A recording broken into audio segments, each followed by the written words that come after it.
The return of Onaga, Mortal Kombat 12. What's up, guys? The documentary I've been working on so hard is finally here, and you're going to get to see what's in store. Like, share, subscribe, and turn on post notifications because it's going down. This is an hour-long video. I suggest you get some popcorn because this is going to be crazy. Welcome to the Mortal Kombat Files, the documentary, the return of the one being Onaga. We're going to talk about Liu Kang's biggest mistake that he's made in timeline history. Let's get into it.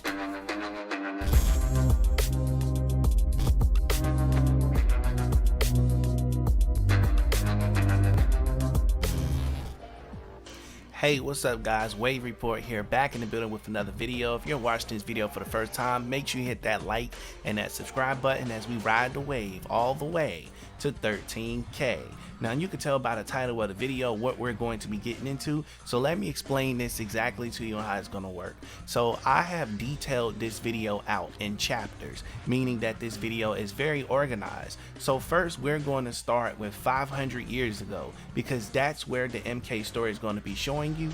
That's where it's going to be taking us in MK12. So I'm going to be showing you, I should say, the proof of that. Now, I'm going to bring up the MKX ending of Kung Lao, and he talks about the great Kung Lao in 500 years ago. So first, let's go ahead and establish the credibility that Mortal Kombat 12 will take place 500 years ago, and we're going to tie this into MKX. So I'm going to need you to pay full close attention in detail, as I will be putting some video clips with audio on your screen to take you down memory lane. It's just not going to be me talking. I'm going to be providing some very strong arguments that I want you to interact with and engage with, so that way this video can go as smoothly as possible. And remember, if you like the video, please be sure to get in the comment section and sound off and let me know what you think. I'm having a lot of fun making this, and I really hope you guys enjoy it because I worked so hard on this doing research and everything else. Now, let's go ahead and cut the chitter chatter and get directly to evidence number one. So let me go ahead and roll up that Kung Lao footage, and I will be back with my commentary right after this clip is over. Let's go. Kung Lao had avenged his ancestor's death and saved Earthrealm from Shao Kahn's brutality. In quiet reflection with Raiden at the grave of the great Kung Lao, he touched the modest stone marker. Images of past events, moments of someone else's life, flashed through his mind, concluding with a lost battle against Goro. Raiden theorized that Kung Lao had unlocked memories of his past life. The Kung Lao that stood before Raiden was in fact the reincarnation of the great Kung Lao, who had been defeated by Goro 500 years ago. He had accomplished in the present what he could not in the past. Now that we established that he was taken out by Goro 500 years in the past, you can keep up to what I'm bringing to your attention here.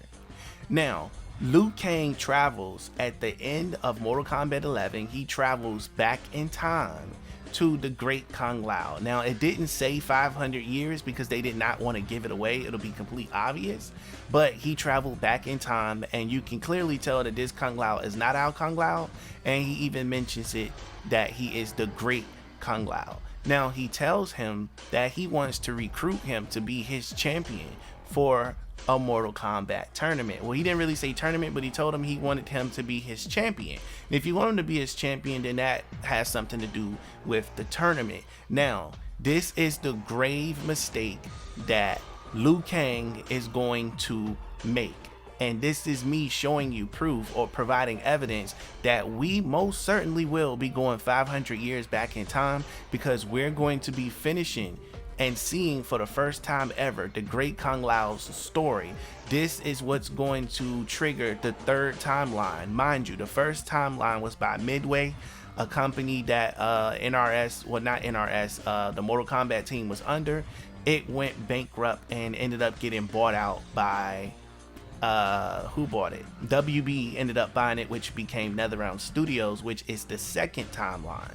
And now they're doing a big retcon by creating a third timeline that gives them a beautiful blank canvas to paint Mortal Kombat story any way that they want to paint it, instead of having to go back to fix so many things. You notice all of the games have been traveled. We've been time traveling for about 15 years now at this point, LOL, you know.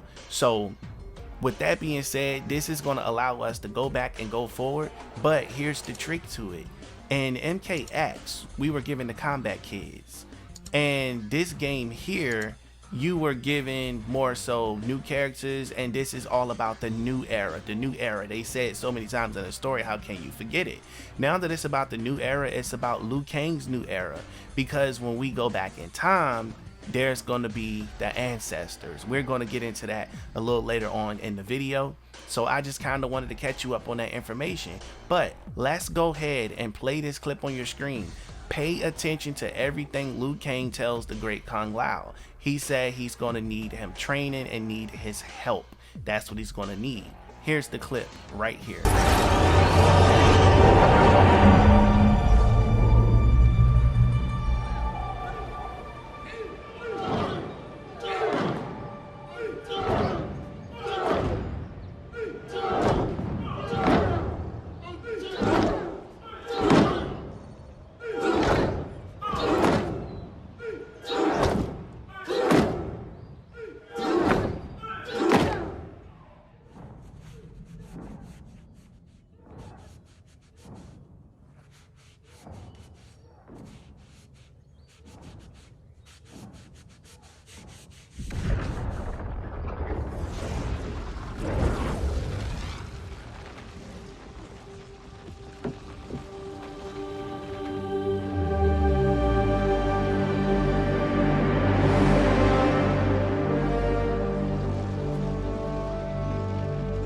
Kung Lao, where did you...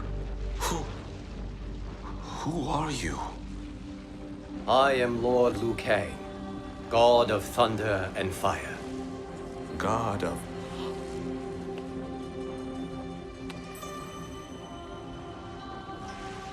Forgive my disrespect, my lord. Enough, Kung Lao. You are humble, not like the Kung Lao I knew. The Kung Lao you knew? A story for another time. I have chosen you as my champion, Kung Lao. We have work to do. You must be prepared. Trained. Trained? For what? Now, as you can see, Big Head Liu Kang wants the great Kung Lao to train people because he knows something is coming. This is the same tactic that he pulled on Shang Tsung. He pulled a Shang Tsung on Shang Tsung by telling him that he needed to stay behind in the original story, when in reality he already saw what was coming and he prepared in advance. Now I know it's been a while since you played the game or saw the story, so I'm going to put this clip on your screen so you can know exactly what I'm talking about. Check this out.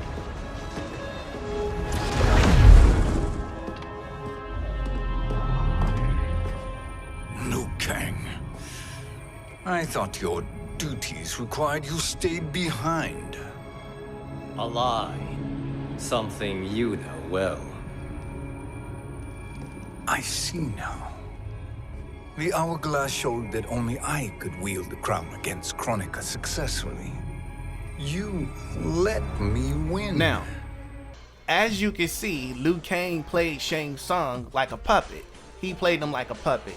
So now that I have established credibility with you guys that Liu Kang is a liar and he knows when things are coming because he willed the hourglass, you should be more inclined to believe me and where this story is going. So now let's go ahead and move a little forward, and more evidence will be provided, as already happening throughout the video, to kind of keep you on track and to refresh your memory, because I know it's been a while since you played the story or maybe interacted with it. So next focus is this. Another reason why I want you guys to know that the great Kung Lao is the main focus the main focus, he has been built since MKX to the best of my knowledge. I'm pretty sure he was built in the comics. I really don't read the comics, I'll be honest with you.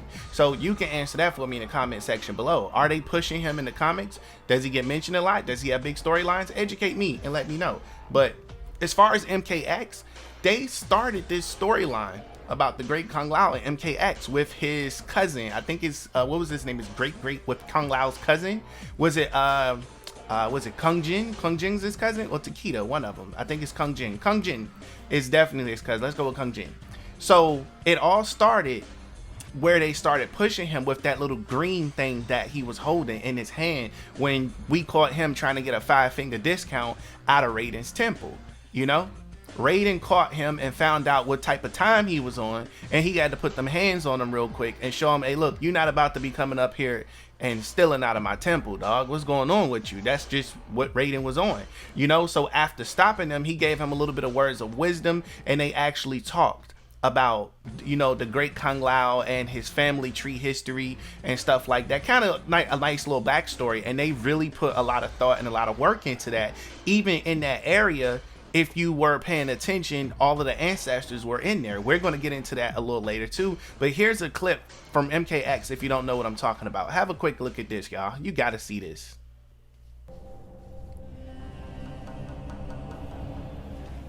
Honestly, y'all know what this reminds me of? Now, I understand this is his. This belongs to the great Kung Lao, so he have every right to have it, but he legit came to Raiden's place for a 5-finger discount. But he got every right to do so. You know that one cousin or that one friend you let them borrow something so long, you gotta borrow it back because you're not even sure if it's yours anymore? That's what this reminds me of. But look, let's go ahead and get back to the rest of this documentary. Make sure you like and hit that subscribe. Alright, now that we got it established that they have been building the great Kung Lao since MKX, I'll go ahead and continue on the documentary and move it forward. So, Liu Kang's big mistake is the fact that he's going to be repeating what Kronika did in a sense, meaning that he will be recruiting people from different timelines to take on Onaga and his undead army. That's what's going to happen. Now, you're probably wondering, how the heck did Onaga get unleashed? We thought that the gods put him away by separating him between the realms, right? Well, guess what? Liu Kang rewrote history. History has been rewritten. That's what happened, meaning that things are different now. Also, it has been confirmed that once Kronika was killed, once she was killed and taken out, every little vial was broken. And mind you, history is being rewritten, so keep those two things in mind. I'm going to put a clip here on your screen in a second. This is going to be the reason Onaga and other villains will be released, meaning that, you know, when, what's his name, Shang Tsung, Fujin, and Nightwolf came through that portal, and they asked them, how did you guys get out? They said, well, when you killed Kronika, that's what allowed us to escape, you know, basically back into reality through the hourglass. So if it happened for them three, you have to think that it happened for other people that were locked away. And that is going to be how NRS introduce new characters into us. Look how they did, what's his name, the Collector. Look how they did Collector. They put Collector in MK11, but they made it as if he was always a part of the MK story. So he's a new character to us, but everybody else, like Shang Tsung and them, already rocking with him. So it's going to be the same thing here. It's going to be other villains on top of Onaga and his undead army. And we're also going to talk about how Goro is going to become the vessel to Onaga. And they may put a spin on that, which can mean Reptile would be the vessel to Onaga to kind of switch it up a little bit since the timeline is being rewritten. So let me go ahead and put this clip on your screen of where the vial has been broken for Fujin, Shang Tsung, and Nightwolf. So that way you can keep up with the story and you don't have to question it. Check out this clip.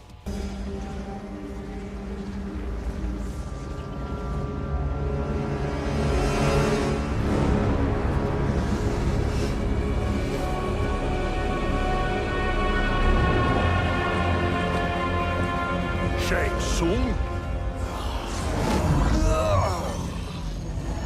Wolf! Fujin! What are you? Cease your magic before the hourglass shatters. Even here at the dawn of time, you spew lies and deceit. We will not hear it. In defeating Kronika, you destroyed her crown. Without it, you can't restart history. The hourglass will shatter. All realms will be lost. Fujin, is this true? Kronika's every action was taken to ensure her crown's preparation.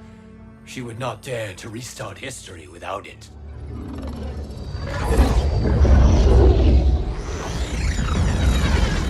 How do you know this? Kronika came to each of us. For our help, she offered places in her new era.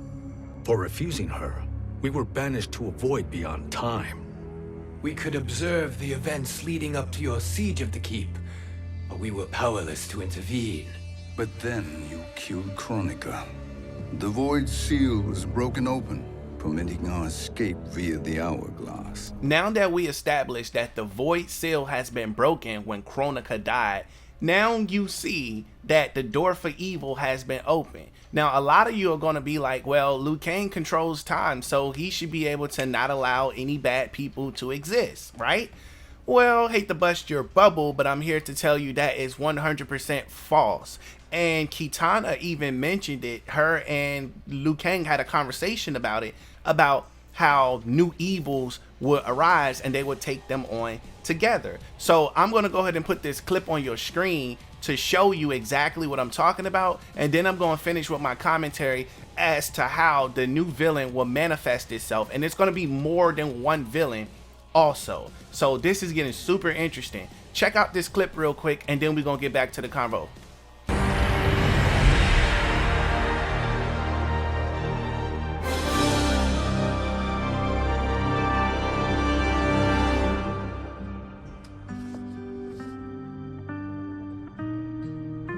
Are you ready? Yes. But no matter how we sculpt the sands, we cannot plan for every possibility.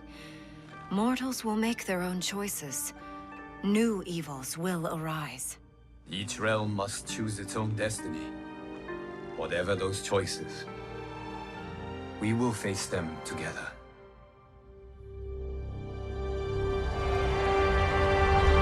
Now,